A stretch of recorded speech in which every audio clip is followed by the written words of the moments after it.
2 സർവ്വലോകത്തിന്റെയും അനുഗ്രഹമായി കടന്നു വന്ന കാരുണ്യ പ്രവാചകൻ മുഹമ്മദ് മുസ്തഫ സല്ലല്ലാഹു അലൈഹി വസല്ലമയുടെ ജനത്തെ മഹത്തായ ദിനമാണല്ലോ ഇന്ന്.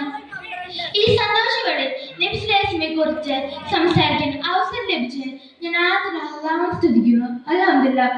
ഇതുപോലെ ഇങ്ങനെ ഒരു വേദി ഒരുക്കി തന്നതിന് ഉസ്താദുമാർക്കും എന്നെ നന്ദി അറിയിക്കുന്നു. അറബിയിൽ മക്കയിൽ ആമിന ബീവിയുടെയും അബ്ദുള്ളയുടെയും മകനായ നബി സല്ലല്ലാഹു അലൈഹി വസല്ലം ജനിച്ചു. കുട്ടിക്കാലത്ത് തന്നെ ഉപ്പയും ഉമ്മയും നഷ്ടപ്പെട്ടു. പിന്നീട് വല്ലുപ്പയെ അബ്ദുൽ മുത്തലിബാണ് പിന്നീട് വളർത്തിയത്.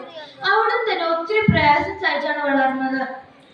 കുട്ടിക്കാലം മുതലേ നബി സല്ലല്ലാഹു അലൈഹി വസല്ലം കള്ളം പറയാനോ ആരെയും ദ്രോഹിക്കാനോ തയ്യാറാകില്ല.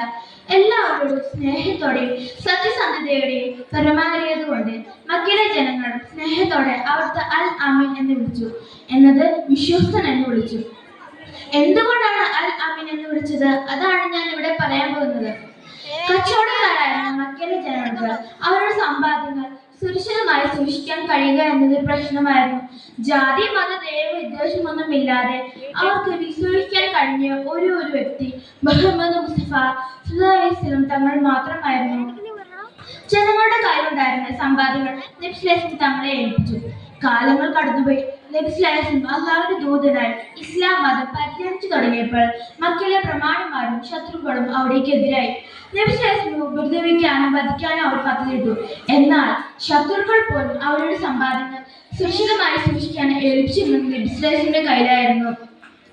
ഒടുവിൽ പീഡനങ്ങൾ സഹിക്കാനാവാതെ നബി സല്ലല്ലാഹു അലൈഹി വസല്ലം മക്കയിൽ നിന്ന് മദീനയിലോട്ട് ഹിജ്റ പോകാൻ തീരുമാനിച്ചു. വിശ്വസ്തനായ അലി റളിയല്ലാഹു അൻഹുവെ തന്റെ കിടക്കയിൽ കിടക്കാൻ ഏൽപ്പിച്ചു. മക്കക്കാരുടെ സമ്പാദ്യങ്ങൾ ഓരോരുത്തർക്ക് അവരുടെ ഉടമസ്ഥനെ ഏൽപ്പിക്കാൻ ചുമതലപ്പെടുത്തി. അദ്ദേഹം തന്റെ കടമ നിറവേറ്റി.